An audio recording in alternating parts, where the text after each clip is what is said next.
ధనము సంపాదించాలని, మరొకరేమో పేరు సంపాదించాలని, మరొకరేమో హోదాను సంపాదించాలని, మరికొందరైతే పేరు ప్రఖ్యాతలు, అందము, ఐశ్వర్యము కలిగి ఉండాలని కోరుకుంటున్నారు. ఈ కాలంలో చాలామంది ఎక్కువగా వారి అందాన్ని బట్టి, వారి ధనాన్ని బట్టి, వారి పలుకుబడిని బట్టి, వారి ఆస్తిని బట్టి గర్విస్తూ ఉంటున్నారు. గర్వము పడిపోటకు ముందు అహంకారమైన మనసు నడుచునని. గర్వం మనల్ని పతనము చేస్తుంది, గర్వం మనలను నాశనము చేస్తుంది. నాశనమునకు పోవు ద్వారము అదియే. చాలామంది అందాన్ని బట్టి అతిశయిస్తారు.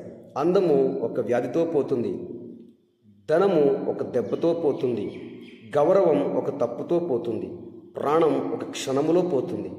ఈ దానికి మాత్రం ఎందుకు మానవుడు ఇంత గర్విస్తున్నాడు? గర్వము కలిగి ఉండుట ఏ మాత్రమును కూడా మనసుకి మేలు లేదండి.